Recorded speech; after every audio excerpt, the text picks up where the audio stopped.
Amigas y amigos televidentes, bienvenidos a otro programa más de Tribuna Nacional. Hoy nos acompaña el licenciado Luis José Chávez, quien es periodista y politólogo y analista político.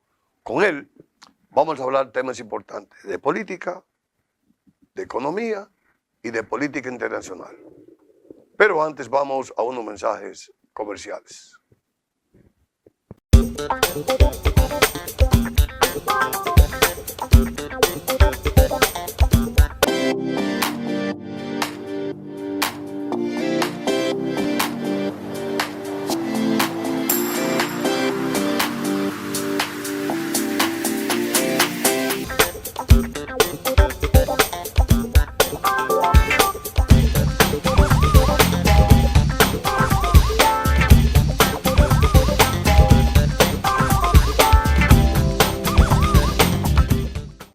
Luis José, bienvenido a Tribuna Nacional. Qué bueno verte. Qué bueno verte. Amigas y amigos televidentes, Luis José Chávez fue regidor por el Distrito Nacional, cuando era la capital entera. Y además fue presidente del Consejo de Regidores del Distrito Nacional. Y fue el promotor en el país de los cabildos abiertos. Ese es el Luis José Chávez que ustedes ven ahí. Luis José, ¿cómo tú evalúas el gobierno de Luis Abinader? Toma un poco de aire. Es un tema interesante.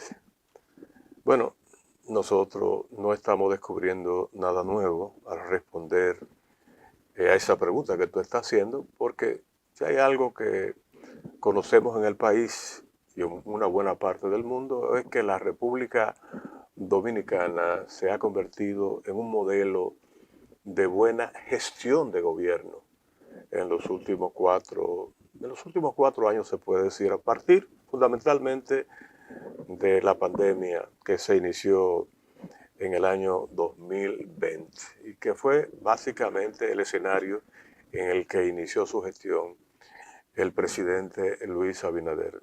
En esa circunstancia, lógicamente, se esperaba lo peor. El país estaba paralizado a nivel de la economía, a nivel de los principales servicios que gestiona el propio gobierno. Todos estábamos confinados. La principal industria en términos económicos del país, que era el turismo, se había colapsado, estaban cerrados los aeropuertos y, en fin, lo único que nos quedaba era hacer la tarea para lograr el más rápido proceso de reactivación. Primero, de superación de la pandemia, que no dependía exclusivamente de nosotros, y luego, naturalmente, de la reactivación de las actividades económicas y productivas. Lógicamente, el gobierno no podía esperar el maná del cielo.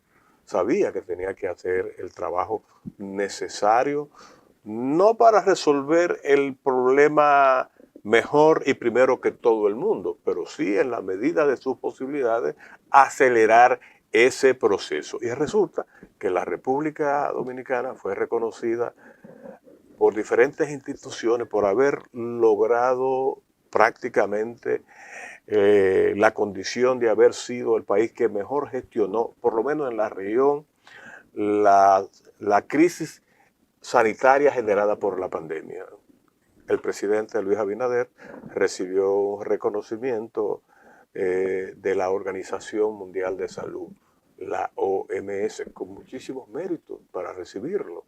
Pero además, recuerda que la propia Organización Mundial de Turismo, a través de su secretario general, vino a nuestro país a entregarle un reconocimiento especial al presidente Luis Abinader, acompañado de David Collado, por haber sido probablemente el primer país del mundo en lograr la más rápida recuperación de la actividad turística luego de la pandemia. Y efectivamente fue así. Y tú dices, bueno, pero ¿cómo lo hicieron? Se hizo la tarea. Por ejemplo, el gobierno dominicano organizó los gabinetes sectoriales, entre ellos el del turismo, y reunió a todos los sectores que convergen en esta industria, desde el Ministerio de Turismo, el sector de la aviación civil, el sector hotelero, todos los sectores envueltos en la cadena de valor del turismo. Se pusieron de acuerdo. Lógicamente, mucho más que simplemente ponerse de acuerdo, tomar una serie de medidas puntuales en ese momento que cambiaron el panorama del sector turístico, y la República Dominicana fue de los primeros en abrir los aeropuertos y el primero en comenzar a recibir turistas. Y como los turistas de otros países no podían viajar, entonces el presidente Luis Abinader estableció una política de incentivo para animar a las líneas aéreas a viajar a la República Dominicana. Y le pagaba una diferencia por los asientos no ocupados. Pero además estableció un seguro gratis para los turistas. Estableció una política de incentivo para fomentar el turismo interno.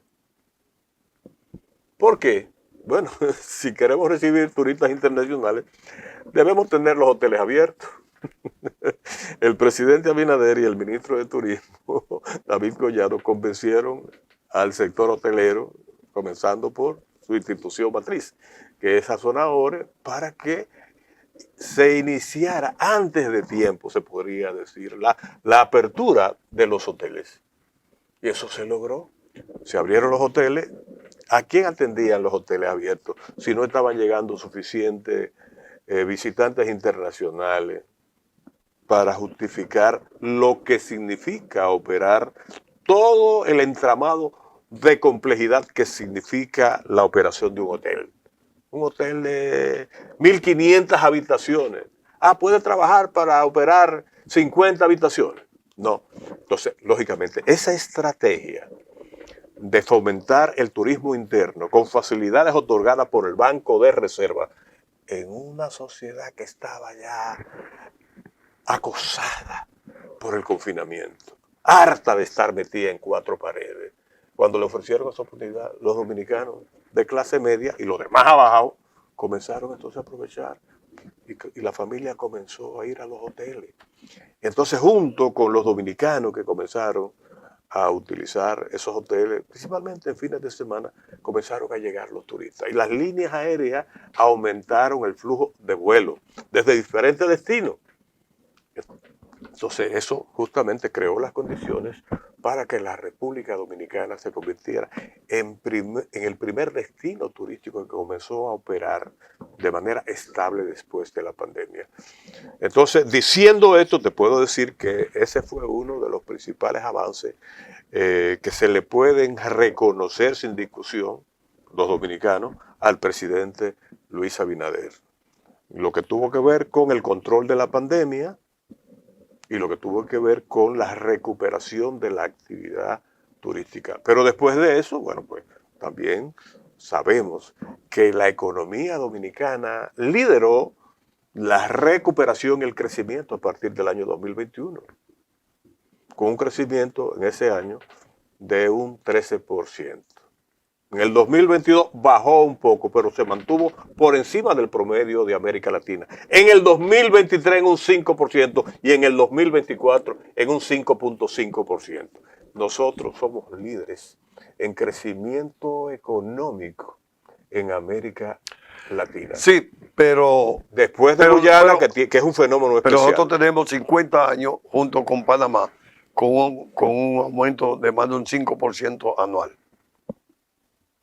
Sí, en pero la economía. Bueno, el mérito no es estar en parte, el mérito es haber crecido en circunstancias más difíciles. Por ejemplo, Panamá, con todo y operar el canal de Panamá, no ha tenido, vamos a decir, la fortaleza en términos de crecimiento económico que ha mostrado la República Dominicana. Sí. Nosotros somos un país que no tenemos recursos extraordinarios. Panamá tiene el canal, por ejemplo. Y si tú examinas a otros países de América Latina, va a identificar fortaleza como el caso de México, que tiene petróleo, el caso de Venezuela, que tiene petróleo, el caso de Ecuador, de Colombia, Brasil, que tiene muchísimos recursos naturales y petróleo también. Nosotros no tenemos nada de eso. Yo creo que la clave del proceso de recuperación económica sostenible que ha tenido la República Dominicana, conjuntamente con un proceso de fortalecimiento de la equidad social, porque además se han reducido los niveles de pobreza, según se ha reconocido las evaluaciones que se han hecho, y se ha reducido, por ejemplo, la pobreza material, se ha reducido el hambre, todo eso certificado inclusive hasta por la FAO, que es el organismo de las Naciones Unidas especializado en educación. Todo lo que tú percibes de lo que ha pasado en los últimos tiempos muestran que la República Dominicana está en el camino correcto. Sin embargo, después de citar todo eso, yo creo que hay un logro mayor que la mayoría de los dominicanos ni siquiera se imaginan. Si quieres te lo cuento ahora, si no hacemos la pausa. Y venimos a hablar sobre la educación, que para mí es el logro más trascendente alcanzado por la gestión del presidente Abinader con datos, y yo lo voy a compartir contigo y con los oyentes y televidentes. Amigas y amigos televidentes, vamos a unos mensajes comerciales para luego seguir con esta interesante entrevista con el licenciado Luis José Chávez, quien es politólogo, periodista y analista político.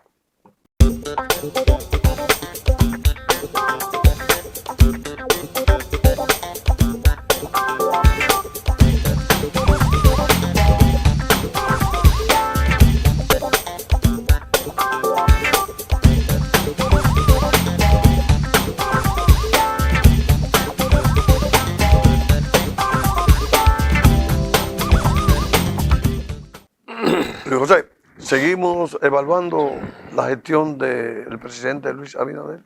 Mira, la gestión del presidente Abinader tiene mucho que mostrar en términos de resiliencia, en lo económico y en lo social. Por ejemplo, hablamos de un programa que ha tenido un impacto extraordinario en la vida de los dominicanos, especialmente los sectores de clase media y de capas inferiores, como es el programa de vivienda.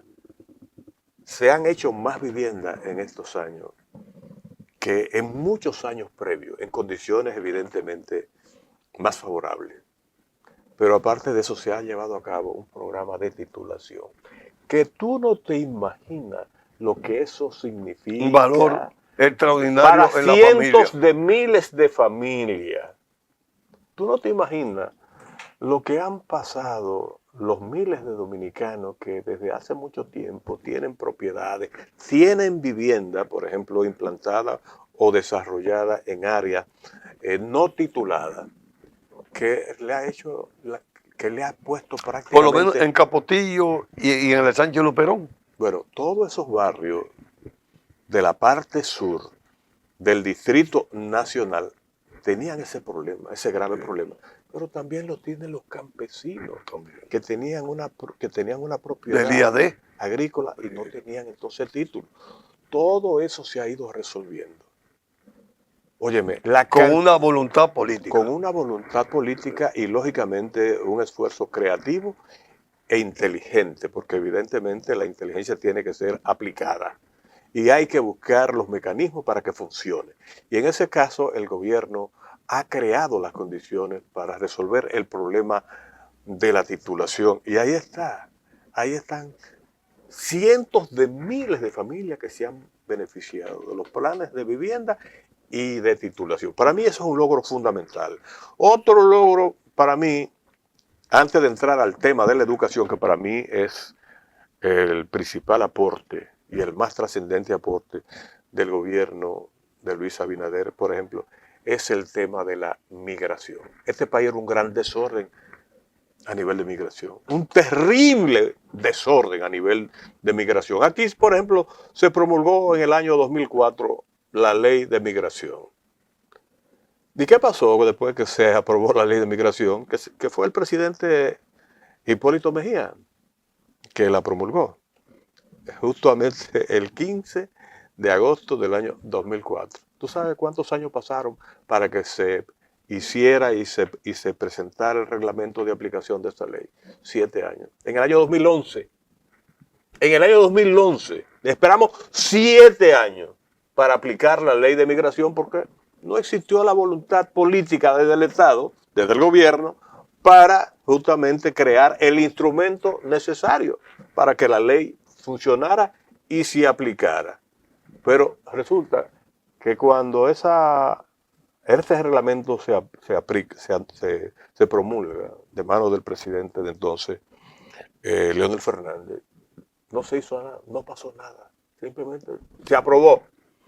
Después vino el presidente Danilo Medina, tomó algunas medidas, pero realmente el desorden de la migración, el desorden de la frontera, Estaba intacta.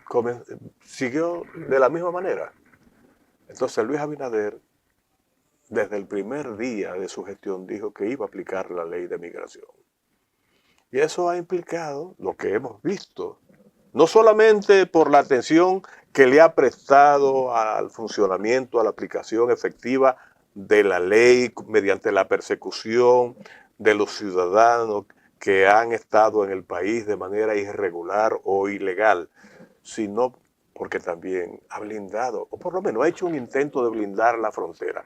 Por primera vez la República Dominicana, en muchas décadas, le está poniendo atención a la frontera.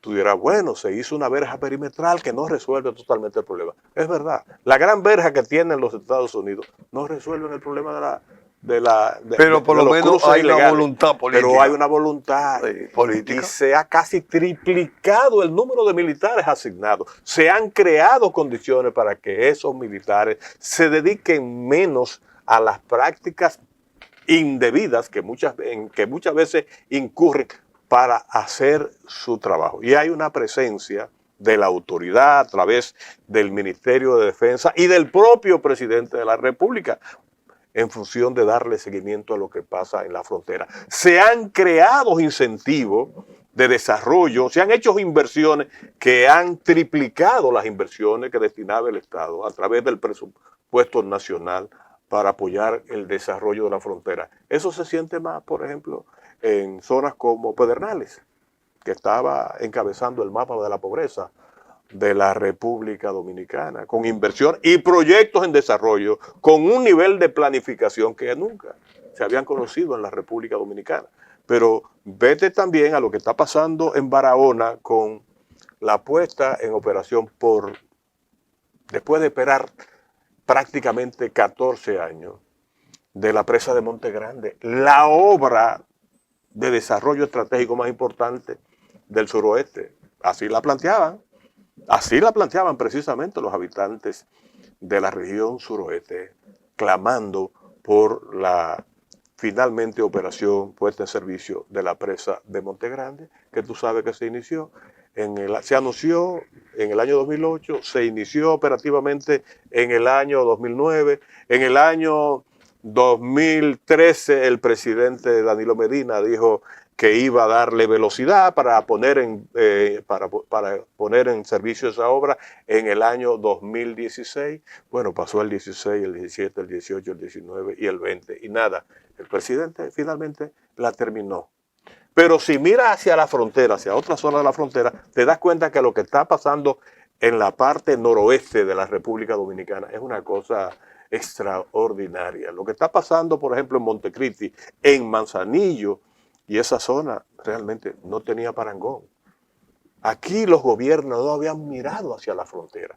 Ahora está ocurriendo. Manzanillo no solamente está desarrollando el puerto, no solamente está desarrollando el turismo, está creando una red vial que le va a permitir conectarse con todo el país. Pero además también está en la energía eólica. Bueno, agrégale a eso que se están creando precisamente las condiciones logísticas para sustentar el desarrollo sostenible que demanda la frontera. Todo eso está ocurriendo. Y si piensa en tu sur, que es mi sur también, porque tú eres del sur, y viniste como yo también empujado por las condiciones por las limitaciones materiales que tenía nuestra familia, viniste a la capital, al igual como yo vine del cruce de Guayacanes. Y uno, todos tenemos conciencia de que la región sur ha sido la región más preterida en la historia de la República Dominicana desde la fundación de la República en el año 1844. El sur ha sido realmente la zona del país más relegada. Pero yo te hablé a ti de lo que pasó, por ejemplo, con Pedernales. Pedernales es la punta de lance de la estrategia de desarrollo de la región. Y de Barahona. Suroeste, desde la región suroeste, vamos a decir. Porque crece Pedernales y crece la producción agrícola, crece la actividad marítima, crece la actividad en sentido general de toda la región. Eso va a tener un efecto expansivo. Pero agrégale a eso el hecho de que obras pendientes para el desarrollo de otras comunidades del sur también se han abordado. Por ejemplo, en el caso de San Juan de la Maguana, te menciono no solamente las inversiones puntuales que se han hecho en diferentes áreas relacionadas con la producción, sino la inauguración de un nuevo centro de educación superior, que ha sido la extensión de la ISA, el Instituto Superior de Agricultura en Bochío. En Bochío. Eso en Elia Piña. Entonces, ¿tú sabes lo que tenían que hacer los jóvenes de San Juan para insertarse en el principal renglón económico y productivo de su provincia? Venir a la capital o ir a cualquier otra universidad. Ya tienen una universidad y eso tiene un impacto. Un valor. Agrégale a eso, por ejemplo, que obras que se iniciaron, qué sé yo, 10, 12 años antes, como la avenida la circunvalación de Azua, finalmente se terminó. Que obras tan importantes como el acueducto de la provincia Peravia, iniciado en el año 2008 por el presidente Leonel Fernández. Si entra a Google te va a encontrar que el presidente, en el momento en que inició los trabajos de ese proyecto, dijo que iba a ser entregado en el año 2010. Pues pasó el 2010, el 11, el 12, el 13, el 14, el 15, el 16, 17, 18, 19, 20, 21. 12 años. Y Luis Abinader, 13 años. 14 años después, lo inauguró en el año 2022, haciéndolo una inversión adicional de 800 millones de pesos. Señores, eso es continuidad institucional, pero eso además también, eso tiene que ver con la equidad en la necesaria inversión pública.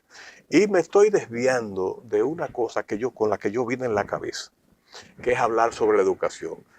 Yo no es por crear expectativas, pero yo quiero hablar de lo que para mí es el logro más importante del gobierno, que yo no estoy seguro si el mismo presidente de la República se da cuenta, lo ha entendido como tal, porque en los informes el presidente habla de lo que ha pasado a nivel del Ministerio de Educación, que ha avanzado mucho, y yo puedo darte los datos, de lo que ha pasado, por ejemplo, a nivel del Infotep, de lo que ha pasado a nivel del Instituto, del programa 1424, un programa nuevo de esta gestión de gobierno, de lo que ha pasado en el ICRA, que tenía 2 locales y ahora tiene 14 a nivel nacional, de lo que ha pasado a nivel de la educación superior, que a través de las inversiones que ha hecho el gobierno también para habilitar nuevas extensiones, ha logrado una mayor expansión hacia el interior del país de la educación superior, que en todos los años, desde la fundación de la Universidad de Santo Domingo mediante una bula papal en el año 1538. O sea, ahora ha crecido más la educación superior hacia el interior del país que en toda la historia de la Universidad Autónoma de Santo Domingo. Y a mí me gustaría entrar en detalle porque me parece que eso es algo que mucha gente ni siquiera se ha detenido a pensar y a reflexionar sobre el impacto que eso tiene en la vida de nuestros ciudadanos, especialmente de nuestras comunidades pobres del interior del país. porque la principal causa de la inmigración, de la que tanto nos quejamos, la masiva migración, el éxodo masivo de ciudadanos desde Elías Piña, desde Pedernales, San Juan, desde El Ceibo, desde Valverde, desde Puerto Plata, desde Montecristi, desde cualquier lugar del país hacia la capital y en algunos casos hacia Santiago y ahora también hacia Punta Cana, entiendas, de la provincia de Altagracia. La principal razón es precisamente la búsqueda de una oportunidad para formar, para educar a nuestros hijos. Para estudiar. Para estudiar. Sí. Y después que vienen los muchachos, no pueden volver porque ¿a qué van? No tienen oportunidades. Después que se forman de ingenieros, después que se forman de arquitectos, de economistas, de abogados, de médicos, no hay oportunidades. Se quedan y entonces van a buscar a la familia. Eso ha comenzado a cambiar. Eso es un aspecto, eso es un pespunte del tema que mucha gente no se ha detenido a analizar. Así mismo es. Es tan sencillo como eso. Entonces, para mí, el tema de la educación, sin duda alguno, ha sido el logro más importante. No solo por los avances en la prueba de PISA. Pasar, por ejemplo, de la última prueba del año 2018, de 334 puntos a 350. No solamente, por ejemplo, por la expansión de la educación inicial, que pasó de un 36% a un 65%. No solo, por ejemplo, con la habilitación de obras de tanto impacto como la implantación del sistema de transporte escolar, que en los 2 primeros años significó un ahorro para las familias beneficiadas de 6.000 millones de pesos. Solamente 2 provincias faltaban entre ahora, febrero y marzo, que eran Montecristi y Samaná. Ya se completa la cobertura total del sistema de transporte escolar. Y falta todavía mucho más. Lamentablemente el tiempo ha sido determinante para que esta interesante entrevista contigo haya concluido. Te doy unos cuantos segundos para que tú te despidas del pueblo dominicano. Bueno, te agradezco la oportunidad de conversar. Nos faltaron muchos temas. Contigo nos faltaron con los oyentes temas, ¿no? que siguen este espacio de tanta tradición en los medios de la República Dominicana. Yo creo mucho en la necesidad de comunicar al país, porque yo como profesional de las relaciones públicas y la comunicación, digo que la peor información es la que no se da. Eso mismo. La falta de información del gobierno o de cualquier sector importante de la vida nacional crea los espacios necesarios para alimentar la desinformación y todos esos ruidos que se producen ahora a través de las redes sociales, donde la mentira se ha convertido en una de las principales materias primas. Tenemos que hacer otro programa para hablar sobre eso. Amigas y amigos televidentes, hoy estuvo con nosotros el licenciado Luis José Chávez, quien es politólogo, periodista y analista político. A ustedes, como siempre, le damos las gracias y yo espero que estén conmigo en otro programa más de Tribuna Nacional.